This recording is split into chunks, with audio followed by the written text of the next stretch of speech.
a case study in derailing behavior and 3 considerations to stop it from happening.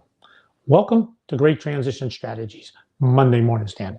5 minutes to get your week off to a great start and potentially give you something to help make you a more effective leader so you can love what you do.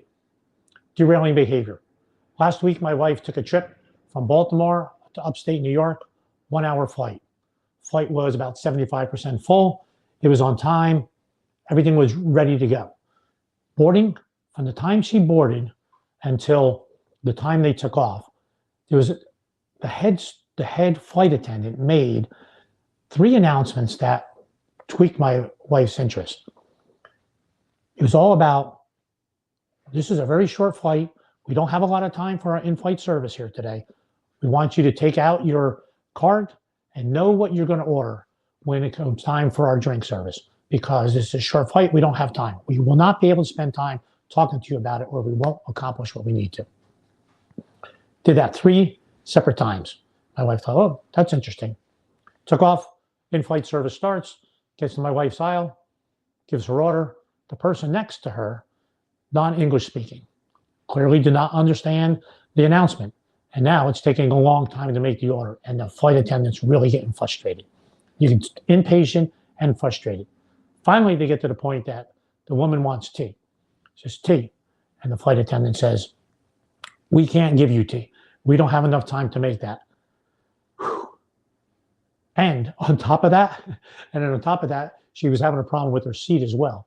And the flight attendant, they communicated, and this is what the problem is. The flight attendant, I can't fix that. I can't reach. My wife helped her fix that once they figured out what the problem was. By the way, she did get her tea. And they took it back after about 2 minutes because they started there instead. If you were the leader of that team, if you supervised that team and they were out in the field acting that way, or that person was acting that way, what are your thoughts? How do you prevent that? What do you do about that to ensure that doesn't happen? 3 thoughts, 3 things to consider. First one is purpose. Second one is team norms. Number 3 is understanding the depth and breadth of each of your interactions. Let's take each one of those. And as we take each one of those, think about your team. As you look at your team, and let's take it apart and see how you can implement these to help your team. First one, purpose. Does everyone on your team understand their purpose? This is why my positions exist, so that I have this kind of impact. Do they understand that? That flight attendant, when we enter the airplane, that flight attendant is now the corporate face of whatever airline we're flying. Clearly, their purpose is to make sure we have a safe, comfortable flight, positive interaction, so that we want to use that airline on a regular basis. Did that happen with that flight attendant that day? She did not fulfill her purpose, in my opinion. What your people, do they understand their purpose? Is it a topic of conversation? And is it something that's top of mind for them? Next, team norms. Do your team norms allow someone on the team to stop the derailing behavior from happening? This was a case where the head flight attendant has a behavior that maybe someone else on the team realized, maybe we need to dial it back. Maybe a junior person can go up and go, hey, Julie, you might want to dial it back a little bit on the urgency. You're coming across pretty strong. Oh, okay, thanks. But maybe, did they have the norms to do that? Maybe not. Or the norms to think, let's pay attention to each other to make sure we are fulfilling our purpose. What about your team? Do they understand their purpose? Do you have the norms that will allow someone to correct it along the way? Last one.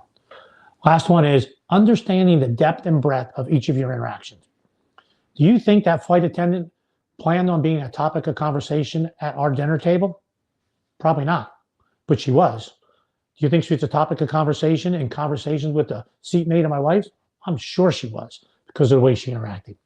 When you are interacting, when your team members are interacting with individuals, they're interacting more than just that individual. It goes deeper, positive or negative. What if it was that woman did a really nice job of working through the translation, the problem they were having with communication, and my wife came and said, oh, you won't believe how patient this person was.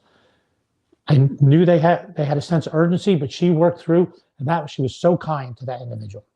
That's not what happened. What do you want from your team? How do you stop derailing behaviors? Consider Purpose. Does everyone understand their purpose and why?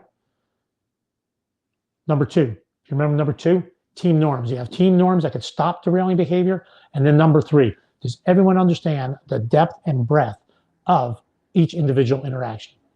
Hope you found that helpful. See you next Monday morning, 8:30. Have a great week.